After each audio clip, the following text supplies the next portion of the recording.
Greetings. Today I want to speak to you concerning that part of you that never sleeps. And so I will be continuing on this series of the secret of the subconscious mind. And that's what I really wanted to speak to you about. You see, I grew up hearing the old folks always saying that God does not sleep. But because of the way how we were programmed to believe that God is a man in the sky, many people still up to this day believe that there is an individual that lives in the sky who doesn't sleep and who knows everything that you do. But I'm saying to you that when you understand the Bible as a book of mind science and you understand the Bible from a metaphysical and an esoteric standpoint, you realize that the Bible addresses the human mind and must be interpreted psychologically. So you will understand the Bible from a psychological standpoint, and you will know that from the beginning to the ending it all have to do with the human psyche. So what is really shaping your life is based on the way you go to bed and the way you awake. And that is why it's very important for you to learn about your subconscious mind and the power of your subconscious mind. And that is why I'm going to read for you from Feeling is the Secret. And I have the book right here. This is a little book, but it's not slight. There's a lot of powerful information in this book. I definitely encourage you to get this book, Feeling is the Secret by Neville Goddard. And also I will recommend my book, Your Mood is Your Fortune. Okay, and you can even get it in the hard copy. The hard copy is available now.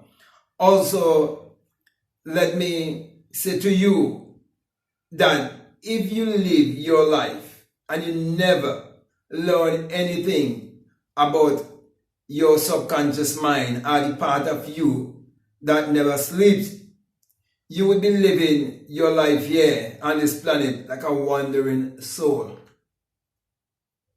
Because you'll be living in a state whereby you do not know who you are. You do not know your true essence. You do not know anything about your invisible self, your limitless self. Because that is what I want to really get you to understand. And so Neville put it here in words concerning the subconscious mind and why feeling is the secret. So when you learn more about the subconscious mind, you will know why feeling or emotion, having the right kind of emotion or feeling, that's the secret to manifest your every desire. So he says here, to feel a state as hopeless or impossible is to impress the subconscious with the idea of failure. So if each and every night as you go to bed, you have that feeling of failure, or you feel depressed, or you feel oppressed, you feel discouraged, you are actually impressing your subconscious mind, which is that part of you that never sleeps, with the impression of oppression and depression. And that would become the life that you would express in this three-dimensional world or in your waking state. So he said, although the subconscious faithfully serves man, it must not be inferred that the relation is that of a servant to a master, as was anciently conceived. The ancient prophets called it the slave and servant of man. St. Paul personified it as a woman and said, the woman should be subject to the man in everything. Okay, the subconscious does serve man and faithfully gives form to his feelings. So what is shaping your life or giving shape or form to your everyday life, your everyday experience, your outer environment, is what you really impress upon your subconscious mind, because the subconscious mind is like a faithful servant. It will serve you. It's your faithful genie. Okay, and your wishes is command. So whatever you're feeling or whatever you are affirming, that is what the subconscious mind would be impressed with. And that's what it will give back to you. Okay? You see, however, the subconscious has a distinct distaste for compulsion and response to persuasion rather than to command. Consequently, it resembles the beloved wife more than the servant. So even when the Bible tells you in Ephesians chapter 5 that marriage is a great mystery, if you think more deeply, the traditional thing that they give to us to make you believe that you can sign a piece of paper and pay the governmental establishments some money to have sex without guilt and shame, all of that is fallacy. Okay? All of that is you living still in your stupor. Okay? But it's time for you to wake up and realize who you are. It goes on here to say that, because what I'm really trying to say to you, this is the great mystery of marriage, which concern Christ and the church. Christ is the higher self, and the church is speaking of your body, not what you really just ministers and the theologians tell you. Okay, that's why I always say that marriage is a scam if you really think more deeply. Okay, but I'm not saying that people must not, have relationships that are committed to each other. I'm not saying that. Two people can do a vow by themselves. They do not have to go through the traditional way, which is a way to make a gain off of your ignorance. That's what basically I'm saying. Okay? He said the husband is head of the wife. Ephesians 5 may not be true of man and woman in their earthly relationship, but it is true of the conscious and the subconscious, or the male and female aspect of consciousness. Now, if you understand the laws that governs all of humanity, you'd know that there's a lot of gender, masculine and feminine. Okay, so when you understand energy, vibration, and frequency, and you understand the conscious and the subconscious mind, you will understand the mystery of husband and wife. You will understand that marriage is an invisible union, and this union cannot be put together by any man. That's why even the marriage officers, they do not even know what is the meaning of sex, okay? They are just a part of the matrix and just going along with the program. But I'm saying to you that you must become more aware, because truly, when you have knowledge and you apply the knowledge in your life, it's power and it's wisdom. Okay, it says here, the mystery to which Paul referred when he wrote, "This is a great mystery. He that loveth his wife loveth himself, and they two shall be one flesh," is simply the mystery of consciousness. You see? Before I ever knew anything about Neville Goddard, and when I started YouTube, when I would have had my awakened experience and I started speaking all of these things, people say that I was crazy, that I would have lost my mind. And at the time, I wasn't really sure about these things that I was saying in terms of, when I say not sure, never read it in a book. That's what I should have really said. But based on my awakening experience, okay, my IQ would have gone to another level, and I would have just known all of these things without anyone teaching them to me. No one would have taught me those things, okay? Anyhow, it says here, consciousness is rarely one and undivided, but for creation's sake, it appears to be divided into two. Okay, there's only oneness. There's only one universal consciousness. But sometimes you tend to believe that it is two. That's why many people believe that God and the devil is two different entities outside of themselves. But it's the same one power. Okay, and we all been given a choice. That's why you need to know more about your negative self and your positive self and understand the law of polarity. Everything has its polar opposite.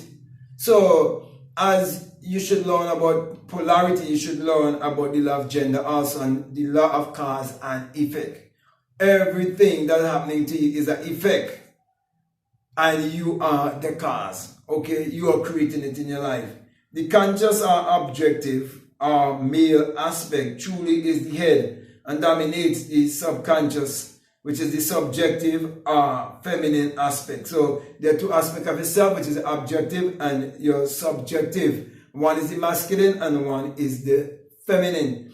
And so you say, however, this relationship is not that of the tyrant, but of the lover. That's why the Song of Solomon speak about it as the lover. And religious leaders make you believe that it have to do with a man and a woman loving each other when it comes to the Song of Solomon. But that's another story for another time that I can go into and break down and simplify for you and show you that it all have to do with consciousness. Okay? He says, so by assuming the feeling that would be yours, were you already in possession of your objective, the subconscious is moved to build the exact likeness of your assumption, which I think I will stay there.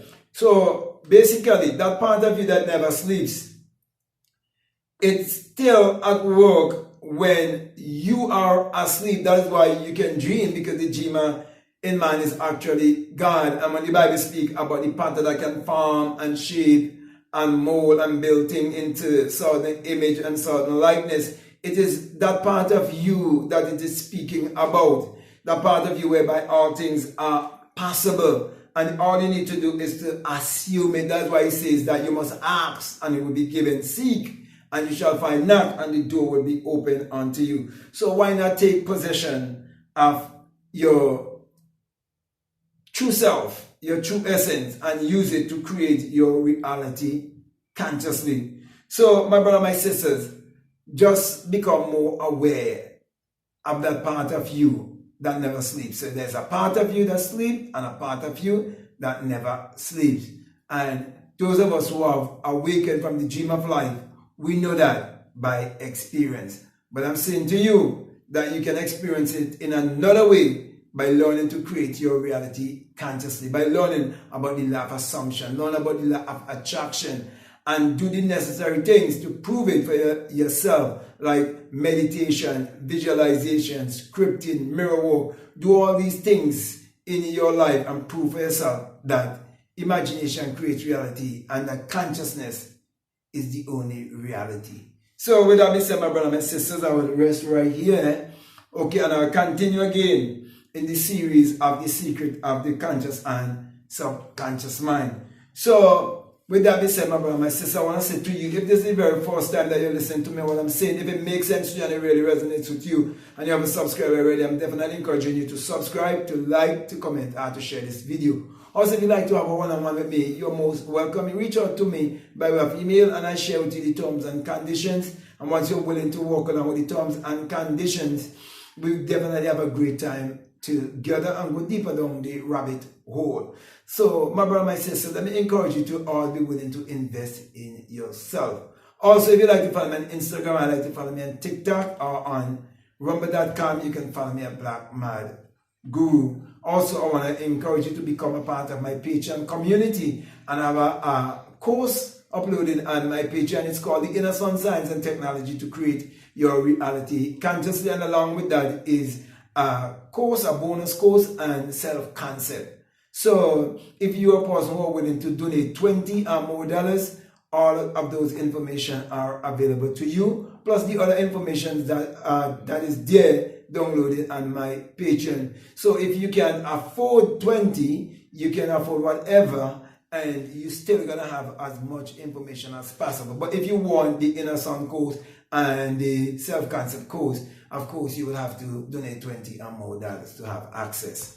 Also, before I come to a close here, I just want to say to you that if you feel strongly led to support this work, I just want to remind you that we have a PayPal, and the link is always down below. So that being said, my brother and my sisters, I just want to say peace. Love you all. Out.